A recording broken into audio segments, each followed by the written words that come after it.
Hello and welcome to the Sanctuary, a safe space to speak from the heart. I'm your host Israel, and today I have my friend, awesome artist, writer, filmmaker, production company founder, Megan Reed. Thanks for coming to the show today. Hi, so nice to see you again. Yeah. How are you doing?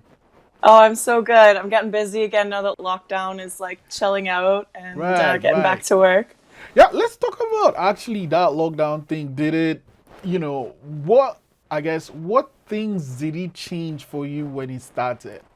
Well, work was one thing because I'm working on right now a TV show called Fateh's Atlantic Notes. And so we had just finished the first season and we were like all set to start talking about the second season. And then all of a Nice. sudden, lockdown closed everything. So we couldn't like meet up or nothing. So we had to push that back. So I'm still waiting to hear on when we get to start the next season. But that was about it. I didn't like start any other projects, thankfully. Everything that I do is remote, so as far as like other work goes, it doesn't affect me too much. Yeah, and was it easy to adapt to the remote way of doing things? Honestly, it's so much better. I I In love what it. way? Well, I'd worked service jobs for a long time. I've done 12 years in the restaurant industry in like every position except for ownership. And so I'm used to like, you get up and you work these long, long jobs that are super exhausting. You have to be somewhere for an exact amount of time. But, I started doing this digital media stuff like full time during the first lockdown. And I don't have to be anywhere at a certain time unless I'm like in a meeting and I don't have that many meetings and whatnot. So it's really not that hard because I get to be like a little bit recluse and like take my own videos and stuff. And then I always need B-roll, so I get to go for walks and take pretty videos. It's super nice. Yeah, yeah.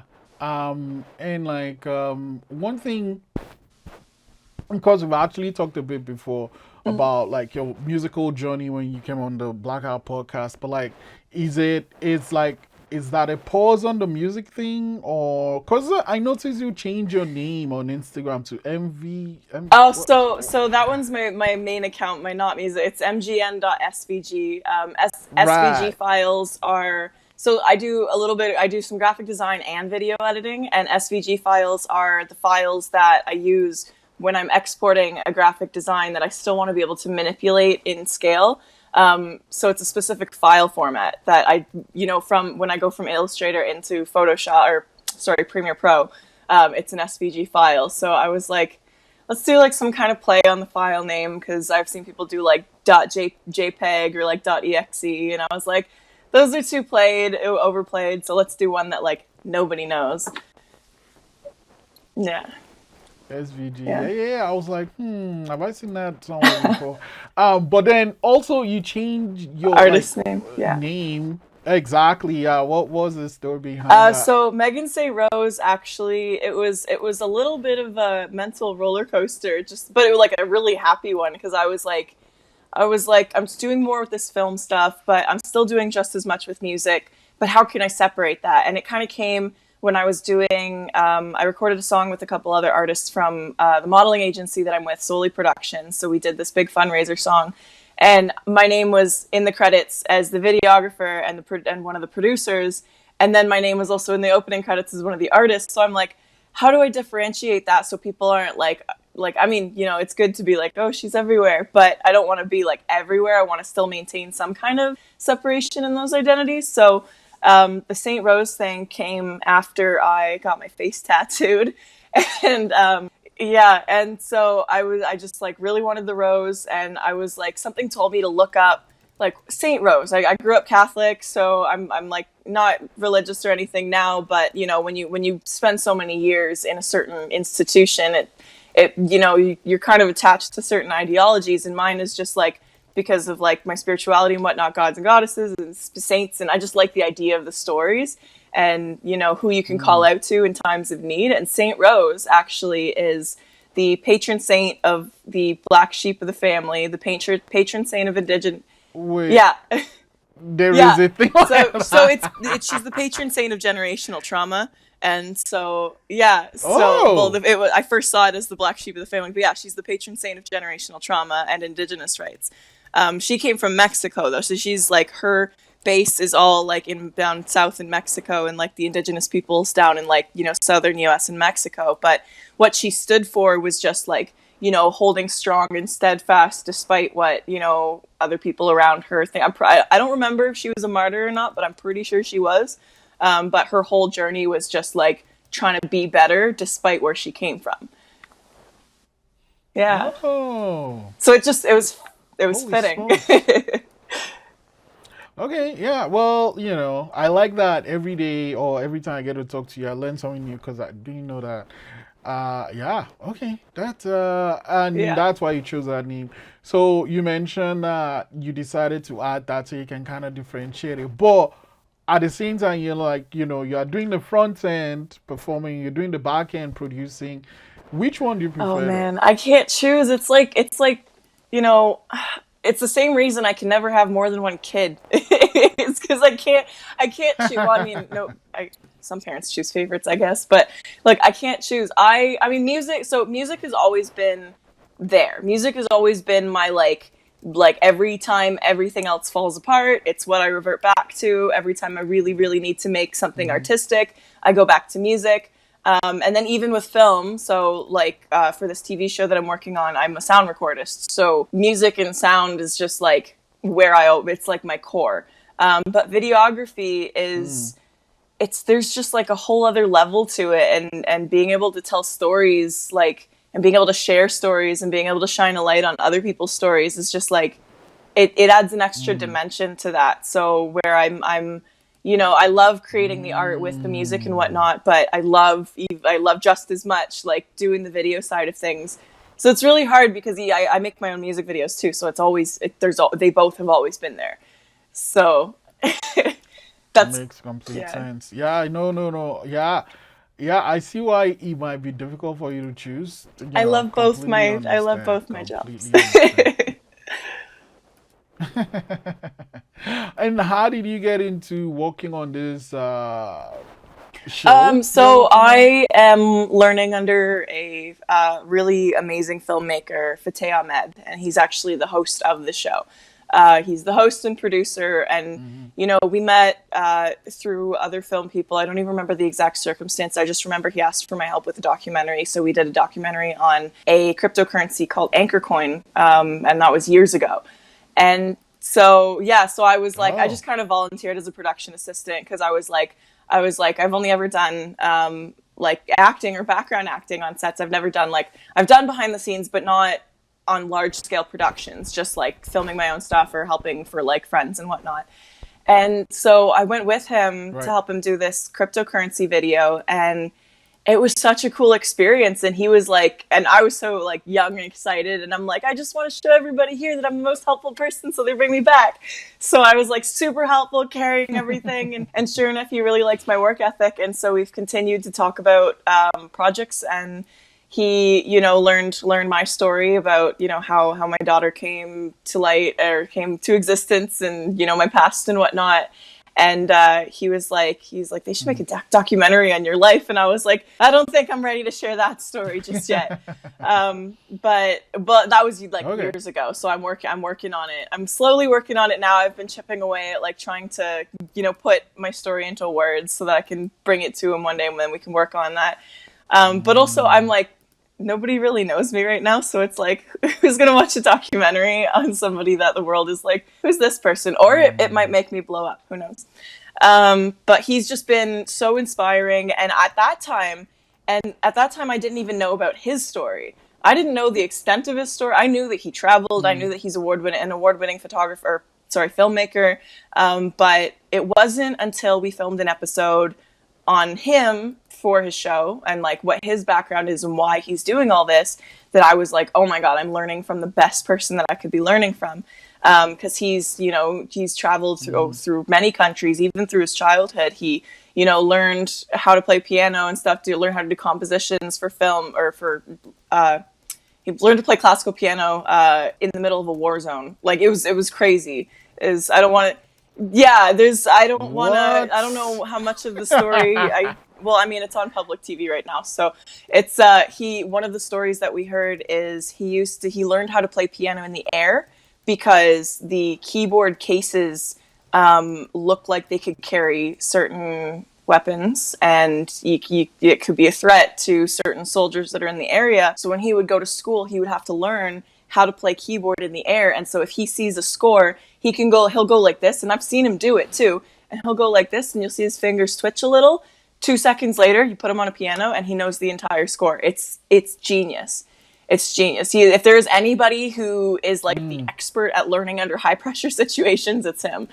And he's just like such a sweet soul out of it too. So we just have talked about film stuff over the years, and this show came to light, and he's like, hey, do you want to like help out with this show? Do you want to do some sound recording stuff? And I showed up, and he's like, he loved the work that I did, and so now I'm set. I'm there. I'm doing all of it, all of the sound. So, and then how did you get into doing sound? Because, like, you did production assistance and the other thing, but, like, how did you get into sound? Sound is one of the most important and most difficult when it comes to making film. It is. It's so Fate taught me a lot of like specific. He taught me a lot Oh, of specifics, but I already record my own right. music at home. And because I've done my own music and because I've done my own audio at home before, I'm not a stranger to recording sound, and I'm definitely not a stranger to setting up microphones, to using the Zoom recorders. And then all through lockdown as well, one of my things that just kind of helped me keep making money was doing like I did a virtual symposium, like online concerts and whatnot. So I kind of got a little bit of foundations there, learning how to set up the camera, set up the mics, and record a nice crisp quality. Because if it's an online virtual concert, it needs to sound like a concert. You're not gonna hear like a crappy quality but good quality video, crappy quality sound. If it's a concert, you need the sound to be good. So I really learned a lot there. And then I was talking to him, and he realized, he's like, this is a direction you're heading. This is a space we need to fill on the show. So yeah, he's like, come on, I'll teach you all the basics that you need to know. And that's how I got that job. I guess you've had this journey, making all this, well, working on this show for sure. Now, with things open up, I'm guessing season two you'll start working on it. But like, what are some things that you've learned while working on the first episode that stood out for you, first season that stood out for you? One of them was definitely learning proper etiquette on set. I'm a hyper person. I wasn't like hyper on set or whatever, but it's literally like I just want to like when I meet people, I love learning their stories. So I'd meet like we met Warren Roberts, and he was just this cool like 80s vibe karate kid. He's the composer for Sex and Violence. He did the opening music for Sex and Violence on Eastlink TV. So he's a theatrical composer. He plays guitar, does like rock music. And his story was really cool. Same thing with Lisa Richard. Her and I have very similar personalities. She's got similar pieces of art in her home that I do. So I was like, when I see people like this and I see successful musicians, I'm like, I just want to know everything about how you got to where you are right now. And so Fate was like he taught me a lot about like how to, you can't, like, when's an appropriate time to talk to them, when's an appropriate time to be their friend. But lucky for me is I was able to be patient, and they would be like, who's the girl with the face tattoo? and like, oh, I'm a musician, so I'm going to go talk to the sound person. So it just kind of like, we would just kind of like Right. slowly meet in the middle and be like, we're friends now. Right. So, you mentioned the face tattoo thing. Let's talk about it. Like, just in general, people have this negative connotation when it comes to face tattoos. So, like, what is the story behind it, and how do you feel about people that have that? Oh, you have a face tattoo. This person is like, not serious or whatever. So I got it kind of because of that. I've always had a tendency to like see what people hate and then make something beautiful out of it. So Right. like and I'm not gonna lie at all, I was like on Snapchat going through the filters, and I saw one that had the tattoos, and all of my favorite like tattoo models have like that tattoo right there. So I was like, I was like, why isn't this more popular among people who aren't like tattoo artists or like tattoo models? I'm like, I want to be covered in tattoos one day anyways, but you know, I was like, why don't we go big or go home? And my daughter's grandfather's not the biggest fan of it. But he's a dad, so he's got to play that like part. But he's not a fan of it. And I actually have not had any negative reactions at all. I've had nobody, like, he's the only person, and just because it's family, and it's like, I like tattoos, and it's a good tattoo, but on your face, really, Megan? But that's about it. There's, everybody else has been like, oh, that looks so cool. But yeah, I got it because, like, we're in a time where we're normalizing a lot of things, and, you know, we're starting to show that people who are, you know, obviously, as long as you maintain good hygiene, then however you dress, and as long as it's not waving your genitals in somebody's face, then like anybody should be able to really dress or look however they want, express yourself, self-identity and all that. So I went and got it, and I try to look in the mirror and be like, should I have gotten this? And every single time, like, I'm waiting for that regret, and it does not happen. And I'm like, it looks really cool. It's like, I love it. It was done by Taryn at HFX Tattoo, and I don't think I'm ever not going to be in love with it. I'll probably get another one like right here. Whew. Wow, that's interesting. So, and was the choice of the rose? I'm guessing that's a rose, right?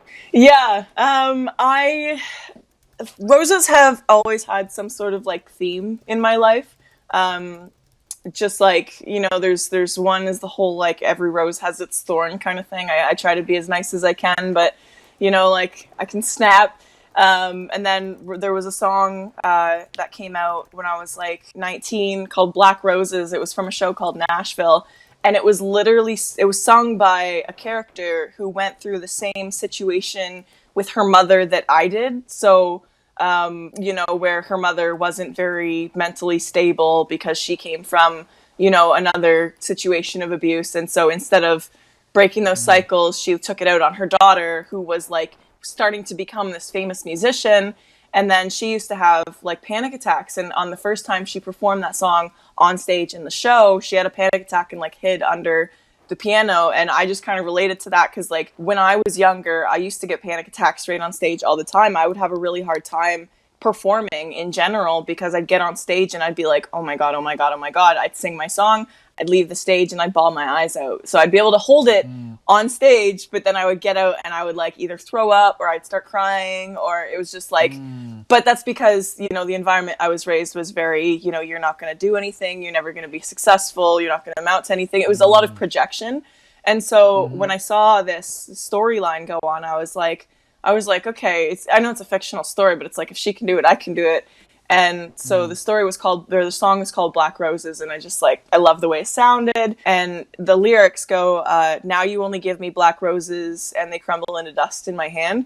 So it's like the idea of, you know, a mother who is suffering and just trying so hard. Like she doesn't know, she's suffering in her own trauma that she can't be a mother. So it's like, that's what the black roses are. It's like a mother trying to give the love that she doesn't even have to give. So they crumble in their hand. So yeah, and then I saw the Saint Rose thing, and as soon as I saw the Saint Rose thing, I was like, this is it. I was like, roses are definitely very symbolic to my life. Yeah, so. Yeah, you mentioned something that stood out for me while you're just talking now. And that's like where something that happens in someone's, like, because either they didn't deal with it or, you know, walk through it, it just keeps this chain going. In your life, how did you break that chain? Because now you're a mom and you have a daughter too, so. Yeah, there's a whole other generation now. It's crazy. So just very quickly, like the chain that I'm from, like the end, I'm the end of the line of some abuse that started as a result of, you know, victims of residential school. My great grandmother was a victim of residential schools, and I don't know too much about her story of the times inside the school. I just know that she doesn't really talk about, or she didn't really talk about it. She died when I was really young. But because of the way that she was treated and because of the fact that she survived, but she was forced to marry into a like white French Catholic family, and no identity. She wasn't allowed to like be herself anymore. Like her whole culture, her whole everything was gone. She was a Mohawk woman. And so because she was married into this like white family, she apparently, like from my understanding from the stories that I heard, she was not a fan of having four half white sons, like, you know, and my grandfather was her youngest son, and he was physically disabled. So he became like the target for her anger. You know, she didn't want to be there. She wanted to have love for her kids, but you know, to her, it was like tainted. That's not her culture anymore. That's not she doesn't feel like her kids to her, you know?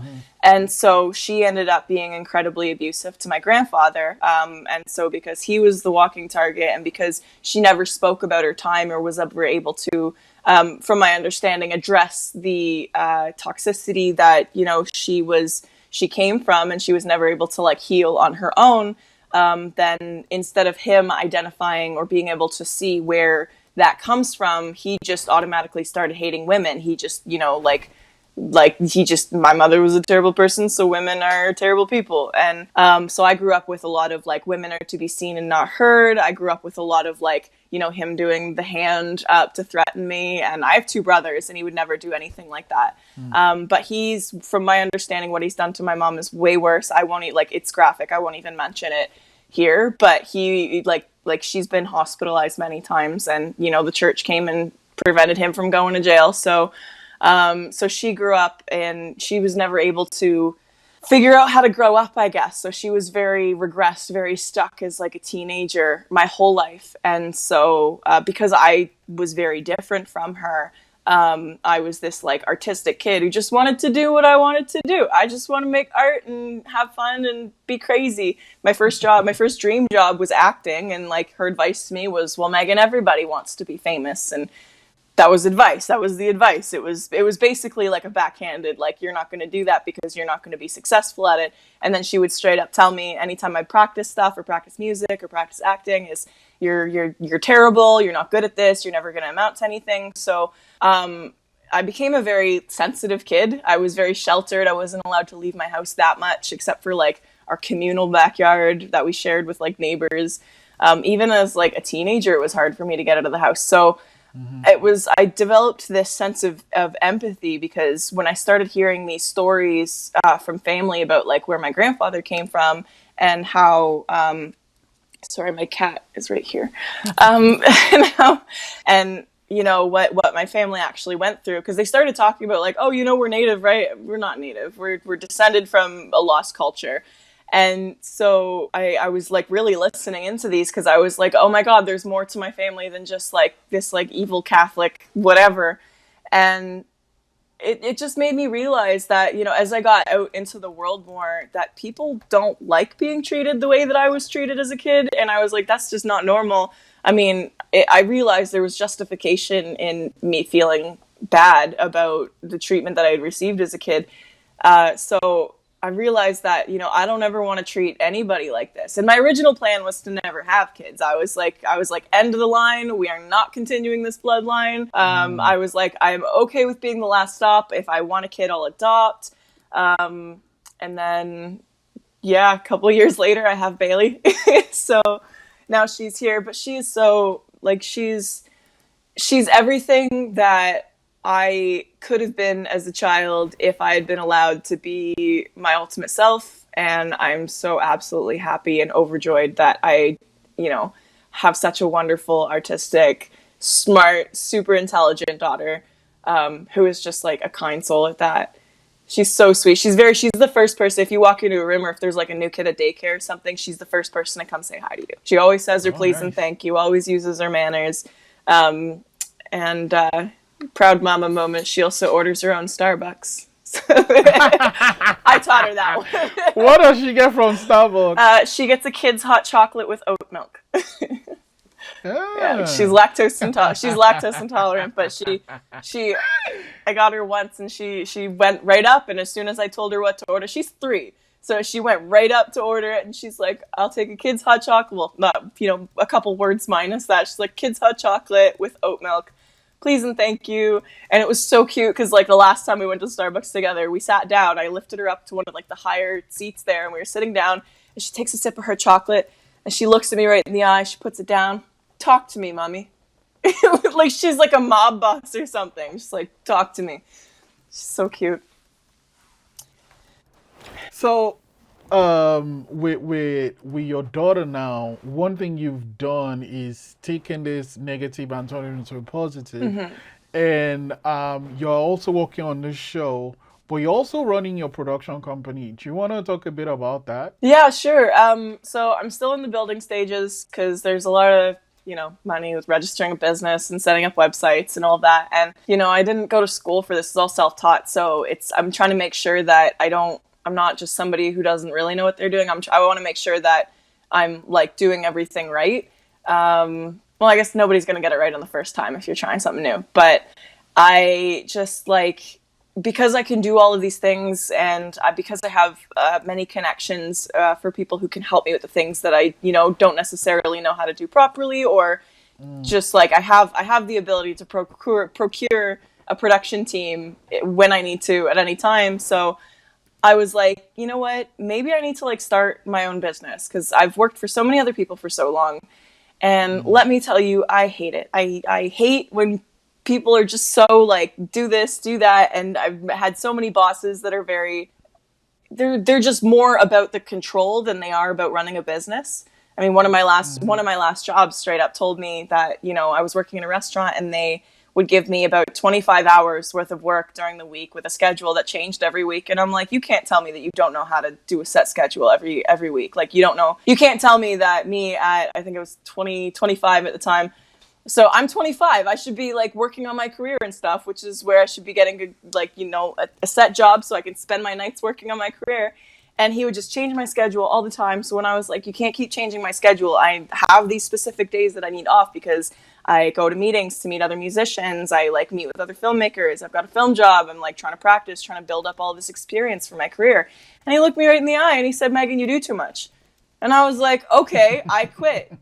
It wasn't exactly like that, but it was basically like, all right. And then I went back the next day with my 2 weeks notice and then lockdown kicked in. So I got laid off, which is better, like I was able to get the benefits and I was able to get like help and whatnot with that. So I wasn't completely like, I'm just going to quit my job and go into the abyss and start this with nothing. No, the lockdown actually gave me a perfect opportunity to, be able to have that and, work on my stuff while still maintaining a paycheck. So it was really helpful. No. So, I guess, like, what's in play for the company now? So right now what I'm trying to do is I'm just building a little bit of a reel. And then, so I also, like, had a different name. I wanted to do digital documedia, but it's very, like, cutesy, and I have a lot of very serious projects, so I'm trying to, like, go with a different name and figure out my branding and whatnot before I officially register anything. And mostly just building my reel so that, when people are like, what can you really do? Then I have projects to show them, right? And I've got quite a bit now. I've been working on a lot in the last year, actually. So I managed to do, like last summer, I did the Delmore Buddy Day Learning Center Virtual Symposium. Earlier this year, in January, I did the book launch that was Can I Get a Witness by Lisa Skatulski, The Philosophy of Hip Hop. She did a 3-hour live stream. Oh, yeah. I remember so that. if you watch... Wait, was that with the bridge? Not the bridge. Yak, right? Utah's Connection, It was right? filmed at a place called The Bridge. So, yeah. But yeah, if you watch that, I did all the video editing for that. So I created all of the videos for that. Even the music videos, the guy who does graffiti with the time lapse, the music video for the girl hip hop artist, like all of those videos in there are hi. And then we also did a 1-hour stream for Soli Productions Inc., which is my modeling agency. And we did a virtual benefit concert for the St. Vincent and the Grenadines volcanic eruption, where unfortunately thousands of people were displaced, had to evacuate the island. There were people there were some lives lost. There were people who've lost their homes completely. So we did like an online fundraiser thing. We created a song. So I sang in the song. I created the music video. We did a little jewelry commercial for my agent because she released a jewelry line to like raise money for this. So I did that video as well. I've been doing a lot of like piecing together virtual concerts, just like remote things that would otherwise be live events. Mm, mm. I didn't ask. What is the name of the company? I'm just going by Megan Reed Digital Media Productions for now. Sweet. But what I wanted, I don't know. I kind of like my name, so I don't want to share it so nobody takes it It's because all good. It's I all haven't good. registered yet. I'll tell you as soon as I have it registered. I'm gonna be like, Israel, this is my company. Okay. Yeah. So now I guess you've had this roller coaster ride, Mm. and now things are opening up. Um, like I said, you might start working on season two, but like there might be someone out there watching or listening to this episode, and I want to end it with this question though, that maybe they've experienced something similar to what you have, or maybe less or more challenging, but what advice would you give to such a person? As far as like where I came from and how to just Right. do my Right. thing. Right. Oh man, I would probably say, PTSD is, I don't know if I can swear, but PTSD is a bitch. It Yeah, is. you can It swear. really is. PTSD is an absolute bitch. And like it's horrifying. It's like living a horror movie because sometimes you'll be there and then you'll dissociate and you'll be like living memories that you thought were way in the past, and then you have everybody telling you that like, oh, it was in the past, and you're like, well, tell my brain that, because my brain just sometimes shuts off and switches to that channel as if it like just happened. So the only thing that I can tell people who have been through stuff like that is the best way to heal yourself is just throw your all into it. And like, I know, especially coming from a situation where if somebody was like beating you down, telling you that you're never going to be anything, my best way to get through it is like prove them wrong. If somebody tells you that you can't do anything, who are they to tell you what you can and can't do if you haven't actually tried that thing? Who are they to tell you who you are? Because if they're telling you who you are, then how does that make you you?